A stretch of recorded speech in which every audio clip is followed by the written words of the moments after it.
You're listening to Let's Talk Creation, the science podcast that's just for you.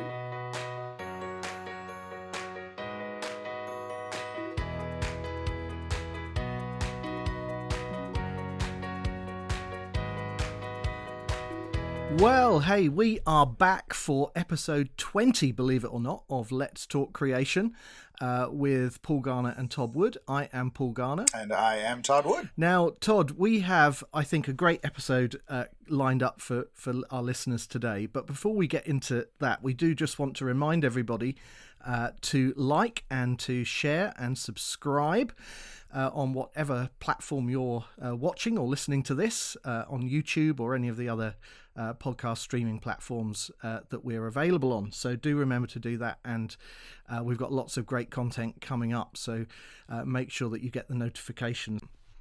Now, we are releasing this episode, Todd, I understand, the week of Thanksgiving.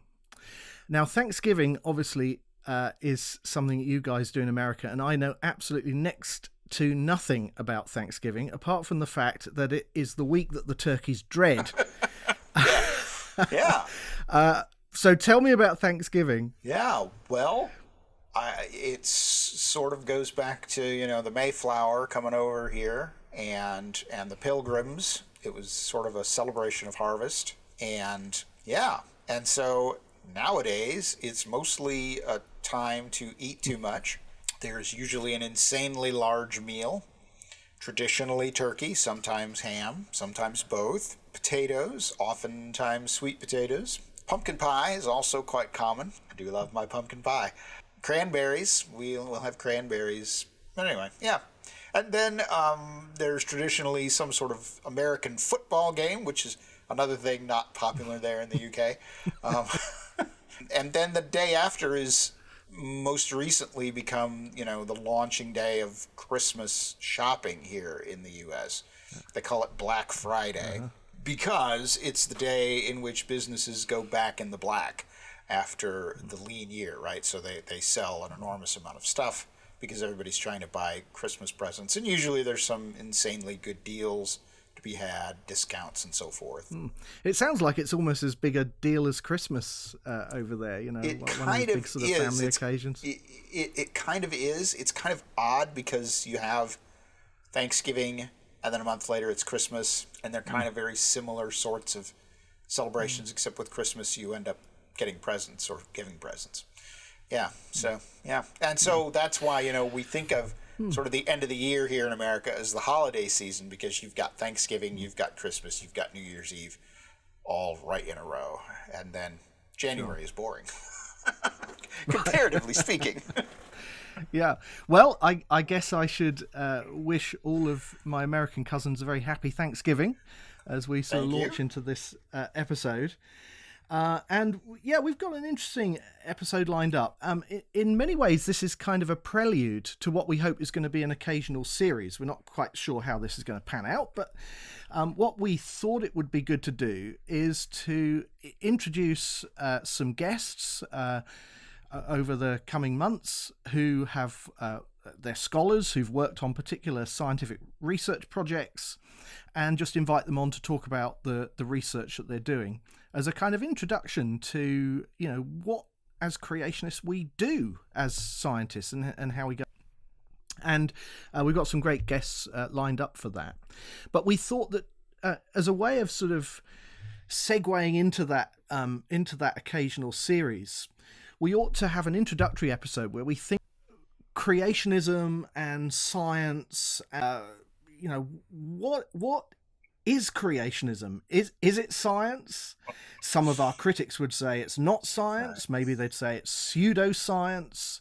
And so we just wanted to explore, all of those kinds of questions. What is it that we do as creation scientists? Is it different from what our non-creationist colleagues do? If so, how is it different?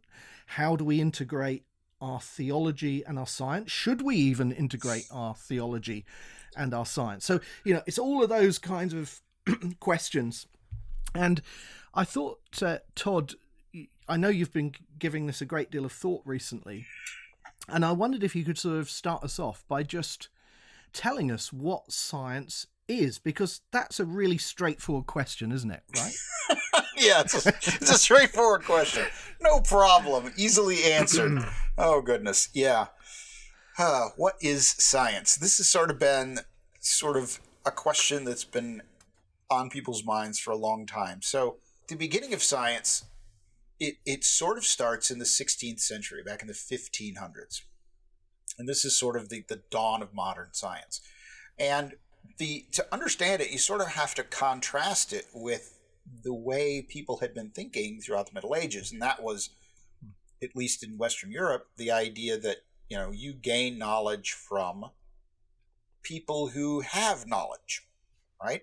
So you want to know something about animals? Well, then you need to go consult someone like Pliny or Aristotle or maybe Albertus Magnus. Some of these, especially though Pliny and Aristotle, they would be sort of the ancient experts that people would defer to and say, well, if there's something to be known about animals, these guys would know. And so it was a kind of an odd thing, right? So you would always sort of defer to people who are smarter than you, and it was sort of considered presumptuous to suggest that they might be wrong. So it led to this all sorts of weird stuff, right? So in the Middle Ages, if you were teaching anatomy to doctors, none of the students nor the professor would ever actually dissect a cadaver. Instead, if there was a criminal being put to death or if there's some poor person who died, the local government allowed you to cut him up. You'd go and get the butcher or the barber to do it for you. And then if what you read in your ancient book contradicted what they found in the body, well, then it's the butcher's fault because he just butchered it, quite literally. So it was a strange thing, wow. Right? And so then in the mid 16th century, you get this guy, Andreas Vesalius, who comes along and he says, if I want to know about anatomy, I really ought to just dissect things myself. And so this was sort of a shocking thing. And he comes up with hundreds of errors that he thinks are in the ancient expert called Galen. So Vesalius finds all these errors in Galen, and he says, look, we can't just take these people's word for it. We ought to be checking things out for ourselves. That becomes science, right? Don't take anybody's word for it. Just go and check things out for yourself. Right. Observation. Yeah. So observation becomes a key characteristic of science. Exactly. And so that becomes the mark that sort of sets apart science from other activities, is that, well, if we're going to be a scientist, we need to make observations. We need to do experiments, right? So experiments are essentially observations that are carefully controlled so that you can be sure that you see what you're actually trying to discover and learn about. And so, you get these classic experiments in the early years of science where people are kind of surprised to realize that much of what they had thought was true in the past is not correct. So they discover, for example, it becomes clear in the 17th century that the heart is not producing blood. The heart is circulating blood. And when you think about it, you could, if you were butchering an animal, you could see how much blood is squirting out of the heart. If that heart was producing that much blood at that rate, you'd swell up like a balloon and pop. It's just silly, right? And so you think, why would anyone think that the heart produced the blood? But they did. And then you have people who think that rotting meat turns into insects, and it only took Francesco Redi to put some gauze over the top of rotting meat, and the maggots only showed up on the gauze. They didn't show up in the meat. So he showed, no, it's not the meat that's producing the maggots and the insects. It's something else. And so all of these sort of old ideas that are just really wrong sort of fall down really quickly in the face of this new thing. And so it became sort of an assumption that science is the only way to produce sure knowledge. If you want to be right about something, then you got to do science. And science is always right. And the word science comes from the Latin Knowledge. that means knowledge. Yeah. And in fact, this is still a popular kind of idea today, isn't it? That science is just this kind of body of facts that we can just sort of learn by is. But it's not, is it? Science is more of an activity or a process. That's right. Yeah. Not a set body of knowledge. So as the process of science, the community of science progresses, it becomes pretty clear that the thing that sort of marks off science as different is the way it goes about investigating claims about the reality around us, right? So if you say, for example, the heart produces blood, well, all right, then that has certain consequences, right? It means that these other things are going to be true. And you sort of follow those ideas and make your observations, and it turns out none of those implications are right. It's just, the heart does not produce blood, the heart just circulates the blood. So yeah, that's essentially what science is. And we generally tend to prefer scientific explanations that are going to be productive and fruitful, right? And the classic example, the classic statement of this is, if your theory explains everything, then it doesn't explain anything, right? Because if you have a model that it has an answer for everything, then there's no reason to go out and do anything, right? There's no reason to do an experiment. Yeah, there's nothing left to do. Yeah, right? You just might as well pack it up. So what we've come to understand here is that science is it's a way of generating knowledge, but that knowledge is always tentative. It's always subject to more observations and more experiments. That's why science is always changing its mind, right? Some people seem to think that this is a defect, that somehow all those scientists don't know anything. They're always changing their mind. Yeah. No. Scientists are always learning new things, right? That's exciting, because they're realizing, that little bit of what we thought was true, that turned out to be wrong. Now we know something better because we've made more observations and we've changed our minds. Sure. That's what science is supposed to do. It's not. Yeah. So this is one of the great virtues of science rather than a weakness of science, the fact that it's provisional and that, we can change our minds about things because of new discoveries or new experiments or new ways of thinking about things. Hopefully, what it's leading us to is an ever closer approximation to reality, to understanding what's really going on in the natural world. We hope so. Yeah, we hope so. It doesn't always work that way, but that's what we're aiming for. Right. Yeah, that is what we're aiming for. And yes, sometimes science goes astray, and sometimes science can go badly astray. Yeah, it can go down lots of blind alleys sometimes. And frankly, when you sort of step back and think about it, most of science is wrong. And that may sound crazy, but that's basically what we scientists in our lab or in our field explorations or whatever, we think maybe it's this, and it's rarely that. The truth is only one thing, but the error, there's lots of possibilities for error. So most of scientific ideas have fallen by the wayside because, we've learned more things, and sometimes those old ideas are wildly incorrect, like the heart producing blood, and sometimes they're only slightly wrong, and we sort of have to tweak things a little bit in order to make our models better. So, and we should, because of the tentative nature of science, we should always be skeptical of our own ideas and our own theories and models. And we should bring that skepticism to testing those models, and be sure that if we don't test our own ideas, somebody else is going to do it for us, because that's how science works, because it's a kind of collective enterprise. That's right. And so somebody else is going to point out the flaws in your model, even if you omit to do so. That's right. And this is a strength of science. This is one of the great virtues of science. I think so. Yeah, because you're not allowed to just say things that are false and get away with it, right? Nobody gets away with that kind of thing. You get called on it when you make false claims. Sometimes you can make weak claims. Sometimes you make claims that are just not very well supported by the evidence. And sometimes you get called on it. Sometimes you don't. Depends. Yeah. So that's the good part about science. It's always moving forward. It's always learning new things.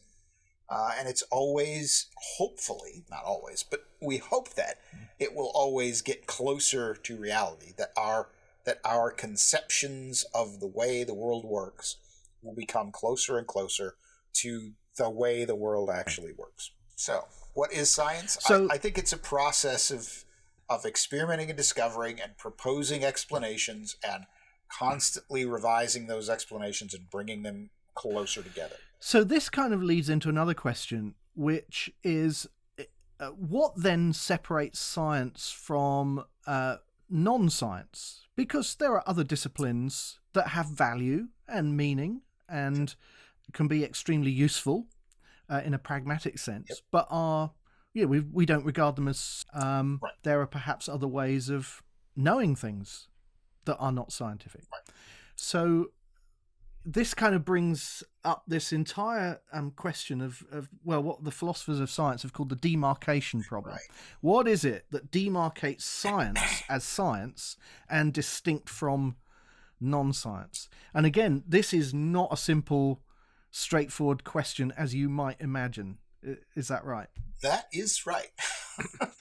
Science tends to blur rather easily and readily into just about any human endeavor that exists, right? I mean, you can have the science of music. You can talk about the science of art. I'm fascinated with the way people talk about, these kinds of colors make you feel a certain way, right? And so how would that work? Well, guess what? It does work, and they do make you feel a certain way. And certain kinds of music in stores is designed to make you want to buy things, which is amazing to me. And to me, that's a science thing, right? It's not just art for art's sake. It's a scientific expression.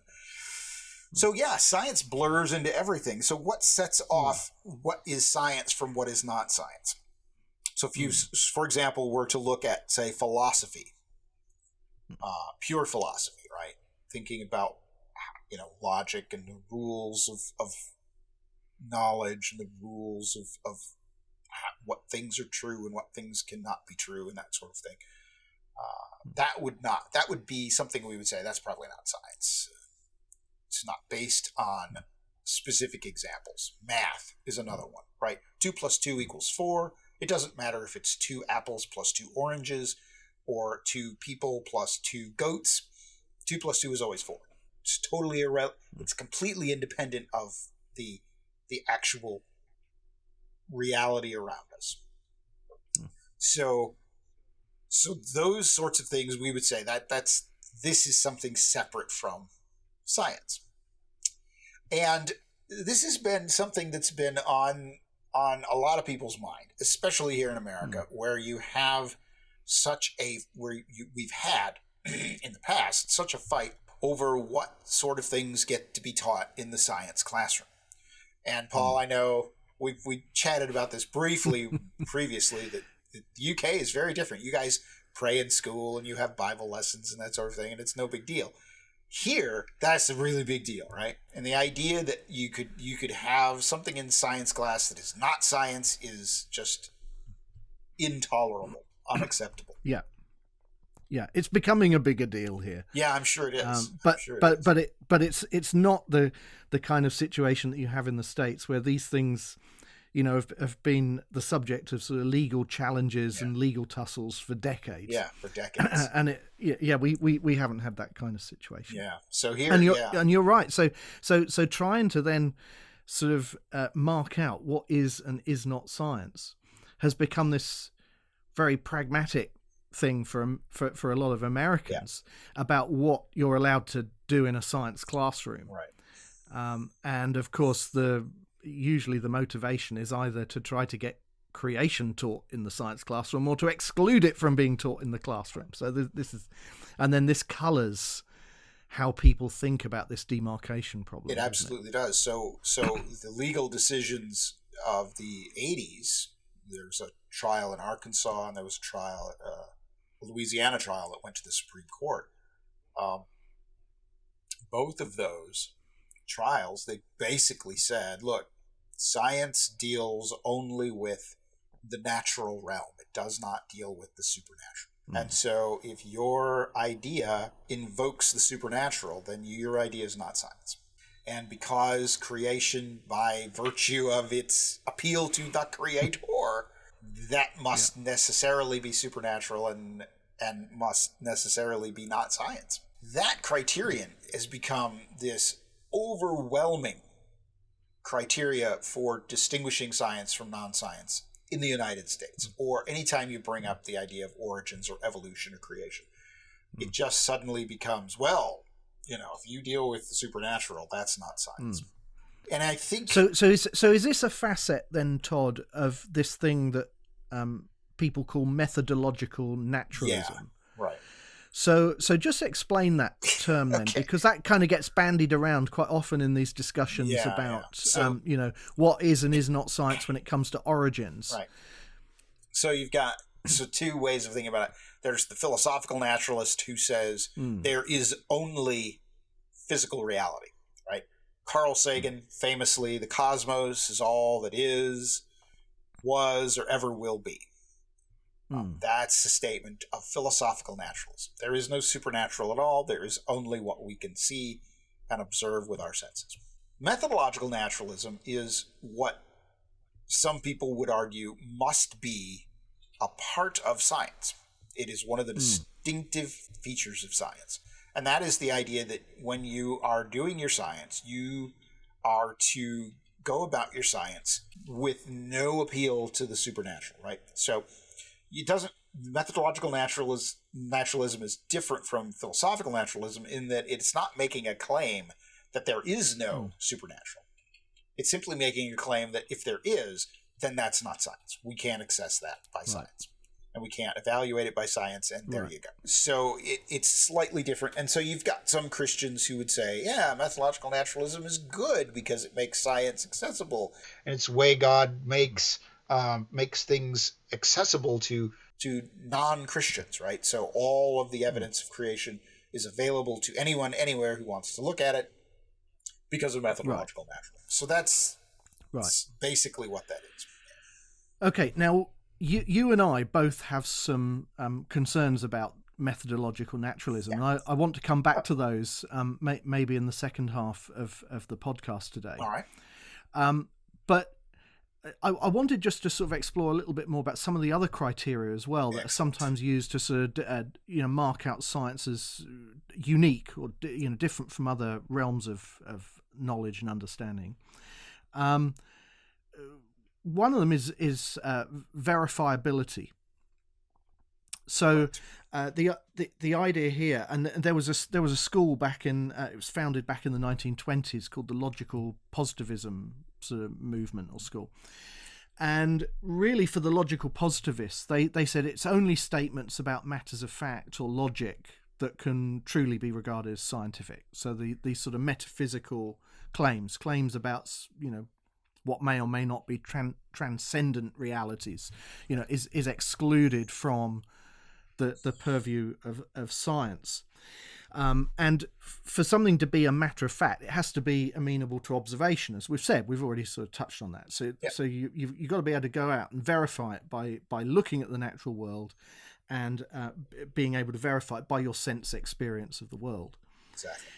But Karl Popper, who is he's a well-known philosopher of science. Yep. Again, he's a name that often gets sort of raised when we're talking about these kinds of questions. He sort of pushed back, didn't he, against that logical positivist approach, and he basically advocated a different sort of way of demarcating science, which is called falsified. It's all about. So for Popper, the problem was, you could be wrong, right? Right. You could have a theory that fits all the data that you have, and you can still be mistaken. Yeah. And that's true. That's totally true.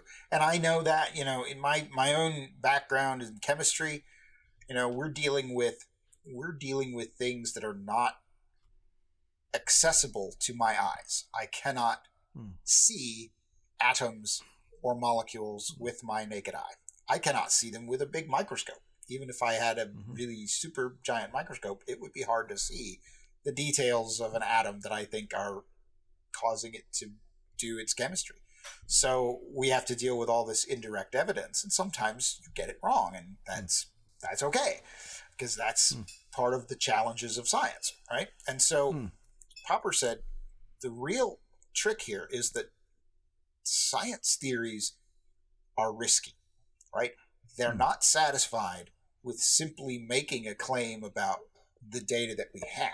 Science makes claims about things that we haven't observed yet. The scientific explanations go beyond just what we have now. And when you do that, of course, if you make a claim about something you haven't observed, then it's possible you could be wrong, right? And the classic example that's often used is, imagine that you're observing the color of swans, right? You notice that all the swans that you're seeing are white. Yep. And so you come up with a hypothesis. You say, well, my hypothesis is that all swans are white. Well, you can carry on observing swans, right? And you only need to find one swan that is black or some other color, right? And you've falsified your hypothesis. And this is falsifiability. It's the ability to prove that your hypothesis is incorrect. Right. And there are black swans, right? Right. So, yeah. And so the good scientist would say, all right, well, I'm either going to reject all swans are white, or I'm going to modify it to be 99% of swans are white, or some large, measurable majority of swans are white. What you would not do would be to say, that's not a swan because it's not white. See, that would not be science, right? That would be just lazy and silly, because clearly those are swans. They have every other attribute of a swan. They're just not white. Yeah. But yeah, so that's an important thing that I think marks off what I would say to be a good scientist from someone who is just playing the game, right? And I don't know that I want to say that there's a hard line between what is science and what is not science. I've never been very comfortable with that. But at the same time, if people are pulling that kind of game where they're saying, well, that can't possibly be a swan then, even though it's clearly a swan, because it's not white, that makes me bristle and think, there's something funny going on here. I don't know that I like this. And you might think that's weird and no one does that, but it's surprisingly common to see people trying to play those games and say, no, my theory is so important that it can't be wrong. So your counter evidence must itself be incorrect. Yeah. Maybe. Yeah. And I think it's worth examining the evidence carefully, because that's part of science as well. Make sure that you didn't just take a Sharpie marker and mark up some poor white swan and make it black.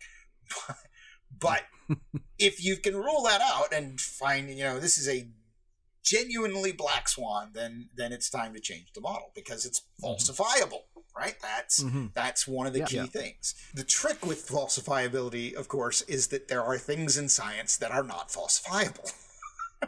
Right? The whole enterprise of science itself, the idea that somehow making observations and proposing theories and continuing to make more observations, that's going to lead us to knowledge. How could you possibly falsify that? How could you even test it? We don't know, right? All we can do is keep exploring and keep revising. But is science actually working? We just sort of have to say, you can sort of take the pragmatic route and say it generates useful things that are helpful. It helps us to explain things. We can put people on the moon and so forth and yada, yada, yada. All that stuff. It works. That's basically what you come back to with science, is that it works. But so the scientific enterprise itself is kind of not falsifiable, so falsifiability ends up not being a perfect criterion for what is or isn't science. This is part of the problem, right? We don't have one easy characteristic that is both necessary to make something scientific and sufficient in and of itself. If this characteristic is found only in scientific activities and never in anything else. There's nothing like that. There's only this sort of cluster of ideas, some of which are part of certain sciences and some of which are not. And then you get sort of half of them in this thing over here that's clearly art or design or something else that's not science.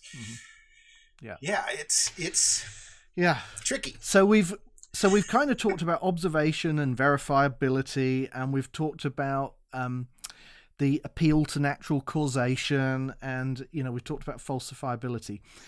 The other thing that I think we must talk about, again, because it's such a big feature of all of these conversations about the nature of science, and that is the concept of the paradigm shift. Yes. So the concept of the scientific revolution, and this is an idea that is associated with a philosopher of science called Thomas Kuhn, who wrote a book back in, I think it was 1962, The Structure of Scientific Revolutions. And he proposed that there are actually two sort of modes of science, two sort of phases of scientific investigation. Tell us about those, Todd. Yeah, so what Kuhn noticed was that there are certain ideas in science that sort of drive things forward, and that all scientists kind of agree on in their science. And those ideas tend to be pretty big, right? And they tend to sort of direct the kinds of inquiry that scientists do or are allowed to do, the kinds of questions that are deemed interesting or not interesting. And so this is what he would call a paradigm, right? And I would think of that as sort of, you can sort of think of science as kind of having this hierarchy of ideas, where you have, at the very top, you have these assumptions and ideas that have been around in science for a very long time, never been shown to be incorrect, and they sort of guide everything. And as you move down closer to the empirical world, the world that you can see and observe and experiment on, the theories tend to get more and more specific and more empirical, until you get down to the very, the scientist in the lab doing his experiment. And so those higher level ideas tend to be held much more tightly, right? They tend to be viewed as very unlikely to be incorrect. So, simple example, and this is sort of the classic Kuhnian example, right? The idea of the Earth being the center of the universe, or the Earth being in orbit around the sun. And that sort of sets out how you view the entire cosmos and what you think are acceptable ways of thinking about things, and how you would approach explaining certain observations and so forth. So one thing that people have noticed for a very long time, the wandering stars, right, the planets, as they were known in the ancient times, they sometimes, as you're observing them over the course of many nights, you'll notice that they kind of back up and spin around and then go forward again. And it was sort of in the geocentric world, the world where the Earth is, the center and everything orbits it. The planetary motion was described with this weird set of, they called them epicycles. And so there were these weird, the planets weren't simply orbiting, they were orbiting in these circles that spun around this center. Why they did that, we don't know, but it was supposed to essentially explain this, what they call retrograde motion, this observation that occasionally planets would stop, back up, and then go forward again. Why is that? And in the heliocentric model, it was easy because the Earth is orbiting too, right? So we're moving as well as these other planets are moving, and every now and then, as we sort of cross paths, it looks like, from our perspective, that the planet has backed up and turned around and then turned around and gone back forward again. And it's only because we're sort of catching up to them in our orbit, and then it looks like they've gone back. But that's not what happens. So the paradigm then is this massive, large thing. And for Kuhn, it was always, a paradigm is a specific thing about a specific group of scientists, and it's a big thing, and then there's what he called normal science. Mm. And I tend to think there's many layers, right? So many layers of these sort of hierarchical things. So if for example, in my world of molecular biology, if I wanted to argue that DNA was not really a double helix, that would be wild. People would think you're crazy because the double helix of DNA, that's pretty well established. Practically speaking, we've got structural information where we can see it. It's just a whole host of biochemical evidence that clearly implicates the double helix as the structure. And then you get down, you get down even further to talk about the structure of chromosomes. If I was to say that humans have circular chromosomes, people would scoff at that. Humans don't have circular chromosomes. We have linear chromosomes, and chromosomes are the actual physical bits of DNA that are in your cells, right? And so there are these hierarchies of ideas that are just sort of accepted. Of course, that's right. Yeah. Who would question that? And they then dictate what is appropriate, what is interesting to study in a particular field. So if I wanted to go and get a PhD in how DNA is not really a double helix, no one would do that. Because that's a silly thing to do. Yeah. That's just not that's not a worthy subject of study. Mm-hmm. Yeah. So, but kind of the higher up you get in that hierarchy of explanations, or that hierarchy of theories or models, whatever you want to call them, the less connected you are to specific observations, and actually the harder it gets to falsify those ideas. And they're often informed by more than just the scientific data. They're often informed by our worldview, our philosophical ideas, our religious ideas, and actually falsifying some of those lower level theories actually has relatively little impact very often on the higher level models. It becomes very hard. They're much more resistant to falsification than the lower level kind of theories. Right. Yeah. So the higher up in the hierarchy, because those models tend to be established with a very different kind of approach to evidence, right? So if you read Darwin's Origin of Species, for example, he's using a lot of data, but he's using it in a way that he could be right if his treatment of the data were wrong, which is weird, right? Because you think science is all about making sure you've got a good explanation for your data, but here Darwin could be right about evolution, but wrong about the way he understands it. And that's the way it was after publication of Origin. For about 70 or 80 years, scientists acknowledged that evolution was probably right, but a bunch of them disagreed rather strenuously with the idea that evolution took place primarily through natural selection. And it wasn't until what we now think of as the neo-Darwinian synthesis, the working out of how genetics could underlie Darwin's description of evolution, that people finally said, oh yeah, that makes sense.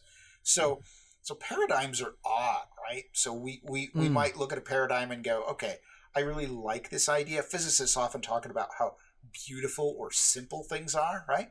If you can explain a bunch of different data that you wouldn't expect to be connected, then that's a point in your favor. So Newton experienced this when Newton published his ideas about gravity. He could explain finally why the retrograde motion in the planets works, why no one was ever really able to model planetary motion as a circle, but instead it's better, as Kepler showed us, it's better modeled as an ellipse, which is sort of a squished circle. And then, which no one expected, he showed that the tides, that has to do with the gravity from the moon, which was bizarre. People were trying to explain how the planets move, and he's talking about the tides all of a sudden. What?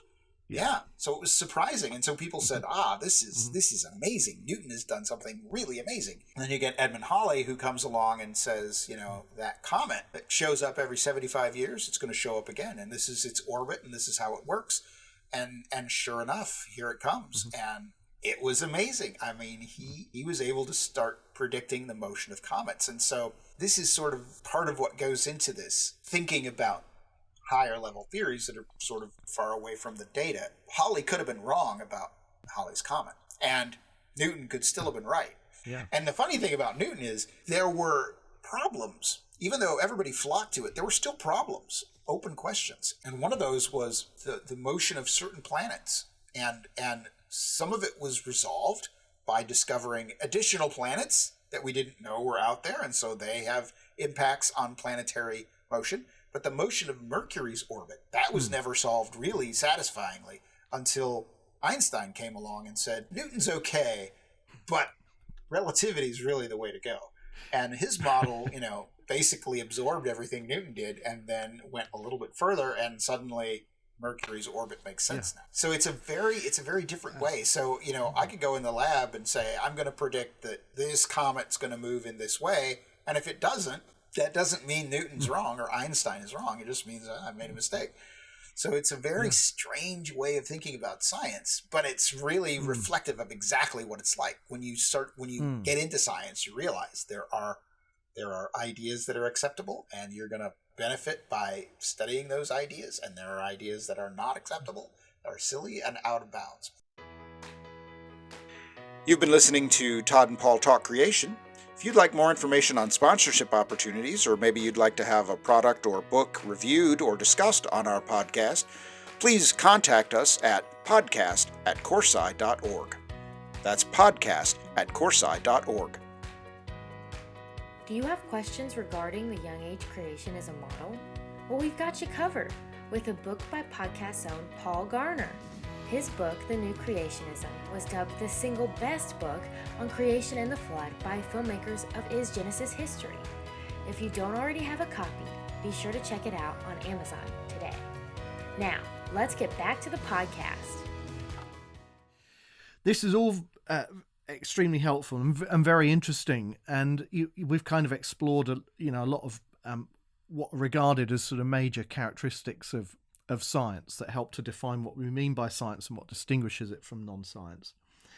But I'd like to move on now to think about how creationism fits into all of this. Yeah. And I guess we could begin with the question of whether religion can legitimately play any part in the realm of science. And I guess, lots of philosophers and thinkers have spent some time thinking about possible models of the relationship between science and religion. One of them in particular, very well known, Ian Barber. And he proposed that there are actually kind of four models: conflict, independence, dialogue, and integration. And I think it would just help us to kind of go through those four models that Barber proposed, and then try to think about maybe the pros and cons of each of those models, and then where does creationism fit into that scheme? Well, Barber had an opinion about creationism. I'll get to that in a second. So conflict basically was that, the religion makes a claim, the science makes a different claim, and so they're fighting.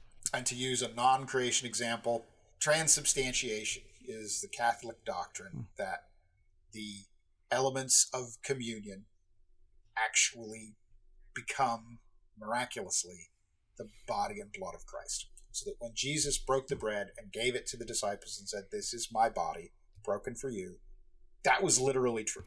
Science comes along and says, "Nope, that's still bread." And this has been sort of a kind of a issue that's come up from time to time for a very long time. This is not a new thing.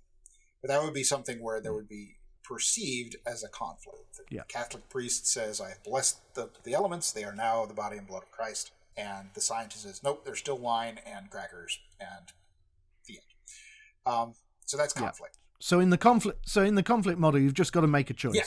You've just got to make a choice between scientific claims or religious claims, and one is true and one is not, and it's as simple as that. And they're fighting. Okay. Yeah.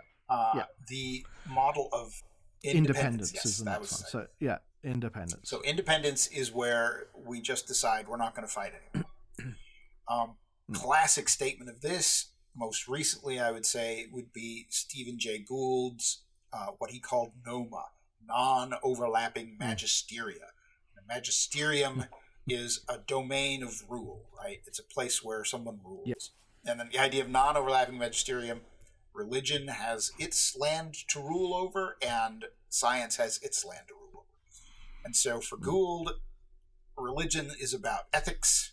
It is about what is valuable and what is good. And science is about what is. It is about reality. And the only time you get conflict is when one side decides to butt into the other side. When scientists try to make moral claims, which are inappropriate, or when religion tries to make a claim about, say, the structure of the cosmos or something like that. Mm-hmm. And so that's sort of a step above conflict. We're going to not fight about it. I'm just going to do my thing, which is totally separate from what you're doing, and you do your thing and stay out of my territory, and there you go. Dialogue then is where you sort of send an emissary from one kingdom to the other and you start talking, right? And so in dialogue, you might talk about, say, the mind-body problem is a common thing that comes up in these sorts of dialogues where you talk about to what extent am I just biochemistry of a brain, and to what extent is there a soul, and if there is a soul, and how does it interact with my body, and so forth. That's a kind of dialogue. So you bring in your neuroscientists, your brain people, you bring in your religious people, your priests or your pastors who know a lot about scriptures and souls and traditions about souls and so forth. And then they'll have a conversation. And the point there is not necessarily to resolve anything. The point is to just start talking. Yeah. Well, this is what we think, and then the scientists might go, that's really interesting because that might fit in pretty well with what we say about it. And then the religious person might say, oh, that's very interesting.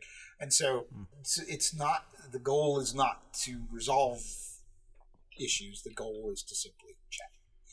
And then you have the true integration, which is where you actually try to say, all right, well, science is this and faith is this, and we're going to try to put them together in a coherent synthesis, some holistic approach to the world that respects science's contributions and respects religion's contributions, and is a thing that is part of both. And for me, that's kind of the goal of creationism, right? That's where I'd like to get. Yeah.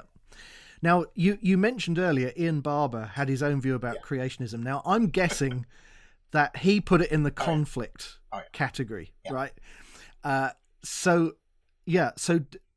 that kind of then leads on to a question. First of all, why does he see it that way? Is there some legitimacy? Has he got a reason for seeing it that way? Have some creationists perhaps sort of played into that sort of way of thinking about these things? And does it have to be like that? Because you've obviously suggested it doesn't have to be that way. Yeah, so yes, he absolutely puts it in there. He finds it deplorable and appalling and so forth. And he, I would say there's certainly been times, the Scopes trial would be a great example where it was basically depicted as a sort of a confrontation between science and faith, and that they're going to fight and one of them is going to win, and there you go. And it was about a power struggle. And so, I think there have been times when creationists have very much sort of played into this notion of conflict. And the conflict idea was popularized by a couple of books, one by a guy named Dixon and one by a guy named White, that basically blamed the Catholic Church for oppressing scientists for centuries. We know now their history is really bad. It's bogus. It's not true. Galileo gets dragged up every now and then as an example of conflict, but there are at least 100 more examples of times when the church worked really well with scientists, and there's not been a conflict. And so the idea that this is somehow the dominant model is silly. And the fourth model is, well, let's put something together, right?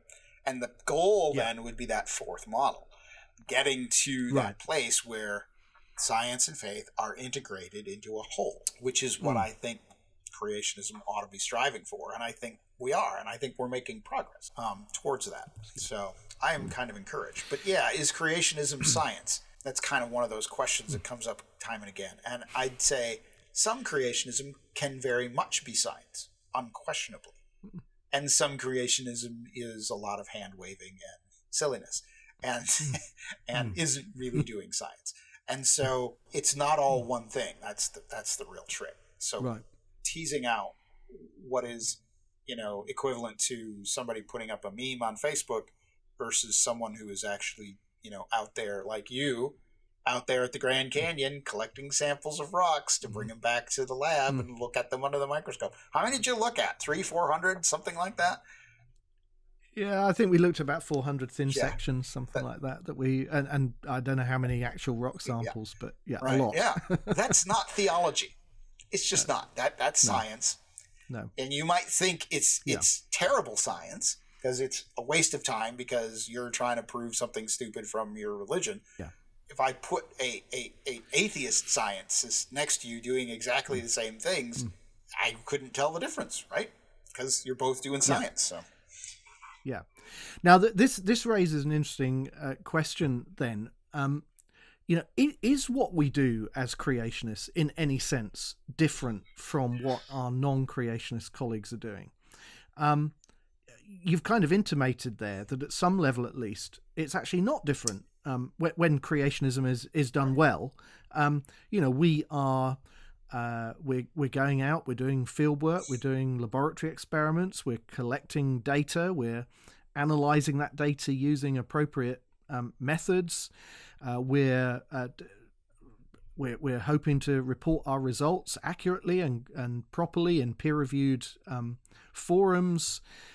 We discuss the implications of our data. We propose further work that arises, new questions that arise from what we've discovered. And that all sounds extremely familiar. This is basically the normal sort of process of science. But I guess what some people get really leery about is, but at the end of the day, you're appealing to the supernatural. A lot of it comes back to this sticking point about methodological naturalism. So maybe you could sort of explore that a little bit, because I think in some ways a kind of weak form of methodological naturalism is not a bad thing. We don't appeal to miraculous explanations every time we come across something in science we can't explain. So you could say, well, that's a kind of weak form of methodological naturalism. But on the other hand, we are willing to appeal to the creation of separate kinds of organisms and things of that sort that maybe have more of a supernatural kind of overtone to them. So just try and sort of unpack some of that. That's a lot to unpack. Are we doing the same thing as scientists do? On the one hand, sort of yes, right? Because they have their paradigms, right? That they learn from authorities. So nobody's doing the kind of research exactly like Darwin did in the 1800s, trying to see if evolution was viable as an explanation, because everybody assumes evolution must be right. Well, a lot of people assume evolution must be right. And so they don't really question it. And they just learn it from books. And then they follow, if this part of evolution is true, then these are the implications. And so they go off and do their empirical research. And that empirical research can be correct or not, right? So you can say this creature is an intermediate between these two other species. And then maybe later you find out, oh, no, that was wrong. And that's okay. That doesn't change your understanding of evolution. It just simply says, well, I got that particular detail wrong. And it's kind of like what happens in creationism, where, we go and we make our observations. We say, well, these observations line up pretty well with, say, this group of species being a created kind. And then there's a new species that's published and discovered, and maybe we say it belongs to that created kind. Maybe we say it doesn't. So there is some resemblance there, and we don't necessarily throw away our understanding of creation because we got this created kind wrong, or we got this rock layer interpreted incorrectly. So there are those similarities. But at the same time, I do think there are things about creationism that really are different. One of those differences is that we do root of some of our explanations in the supernatural, in either the nature of God or the way that God has interacted with creation over history. And this brings us back to this whole issue of integration. Yeah, exactly. What we are very consciously trying to do is to integrate insights that we get from the Bible, from theology, with our scientific studies in a way that perhaps most scientists don't try to do that. They're in one of these other camps. They're in the conflict or the independence camp, or even the dialogue camp. But there are relatively few of us who are in that integration that are actively working, who are trying to actively integrate. I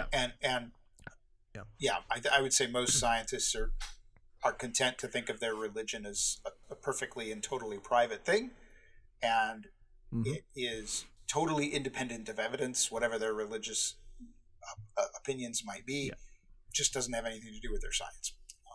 Whereas with creationists, we think this absolutely has something to do with the world around us. And I think, as a Christian, I'm not sure how we get away from that kind of integration, right? So even if you know nothing about creationism, even if you're a theistic evolutionist and pretty happy to be a theistic evolutionist, we still pray, right?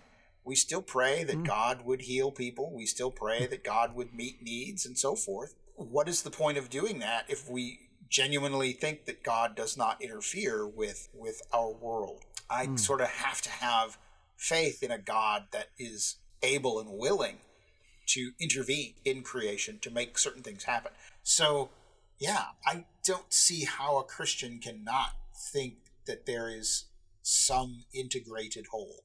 And maybe you want to say, I'm just not going to get into that. I just don't know how to do any of that. That's fine. We creation scientists will roll up our sleeves and try it anyway. And part of that integration, Todd, is about the kinds of questions I think we're willing to ask. Because, we are willing to ask questions perhaps that arise from our understanding of the Bible, things that the Bible says about the history of the world. And they then feed into our hypotheses, the hypotheses that we're willing to entertain. And they're going to be different, aren't they, from somebody who is working in a purely naturalistic kind of framework. So, so the places that we get our ideas, But at the same time, you have that hierarchical structure again, right? So I might have an idea about the flood and what the flood did to the world, and I might be wrong. I don't know that means the flood didn't happen. I think that just means I was wrong about what I thought the flood was like. And it's okay. Right. So you have that hierarchy there. Sure. So, this raises another question. How exactly then does this sort of model of integration work? On the one hand, we've got the scientific data, and we can examine the data, and we can sort of construct scientific models to explain the data. On the other hand, we've got a set of biblical data. We've got our study of the scriptures, and we can. That also has to be interpreted in the same way that we have to interpret scientific data. We have to interpret the Bible. How then do these two sort of bodies of data interact with one another? How what are the lines of feedback and so on? And I would say there's actually a third component there. Okay. And the third component, I think, is the theological component, right? Because there is a system of theology out there that is based in part on Scripture, right? And based in part on logic. And there are parts of that are more important than other parts. And so theology might be tweaked a little bit if we come to think new things about something. But there has to be this constant dialogue going on where you're looking at this text and going, are we sure we have interpreted this text correctly? You're looking at your theology and thinking, okay, are my interpretations of the text and the scientific data, do they make sense within my theological scheme? And then you look at the actual data itself. Now, for some skeptics, I think they would say, well, theology is just your opinion and the Bible is just a book. And there's an interaction there that's going on too, right? To establish that the Bible is a thing worth listening to and a text worth studying that gives us information. So there's that feedback as well. And it requires constant care, constant discussion, preferably with scholars who know about more than one discipline, right? It can't just be the theologians doing their thing and trying to make a theology that's sort of independent of science. And it can't be that scientists are just trying to construct their synthesis with their, well, I'll just say it, with my own pretty limited understanding of theology and the Bible. I don't know the original languages of the Bible. My understanding is I spend a lot of time reading and studying, but that's not the same as being a theologian. So the task of the creationist, I think, is quite a bit more complicated than just a scientist who wants to shut himself off from all these other things and just say, I am going to study this data. I'm going to explain it the best way I can using methodological naturalism, and I really don't care what it means for your religion or my religion or anybody else's religion. It's just not relevant. We're constantly asking those questions and constantly having those conversations across disciplines, across these lines, the theological and the biblical and the evidential, the scientific, and trying to sort of come up with that one explanation that sort of satisfies everything. And I think it's important to say that for those of us who have a high view of them, that the Bible ultimately has priority here. We can't avoid the hard work, as you've said, of hermeneutics, understanding the Bible and making sure that we're informed by good scholarship on these things in areas that we don't really understand. But at the same time, if we think that a particular teaching, a particular statement is well established, a well-established biblical statement, then for those of us with a high view of the Bible, that's authoritative. And where there appears to be, conflict between the scientific domain and the biblical domain, then what that ought to do is to drive us to do even more hard work, to kind of dig further into both of those domains and see, how that conflict can be resolved. As you say, there are always going to be people who are not interested in resolving the conflict. They just don't care. But for those of us who do care about that, then, it's actually quite an exciting research program, both in the theological, biblical, and in the scientific realm. It's very exciting. Yeah.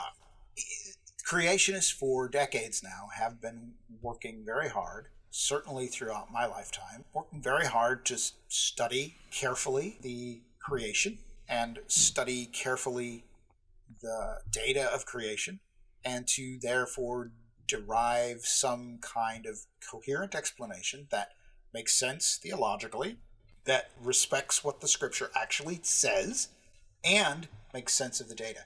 And that program of research has been surprisingly successful.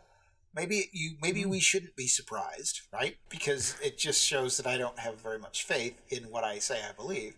But at the same time, I always get a big charge and big excitement when there's some new discovery that's published or new study that's published that shows, oh yeah, the flood makes sense, or the flood can explain this, or the conventional model of that particular phenomenon isn't very well established, and there are lots of holes in it where creation could devise their own explanations.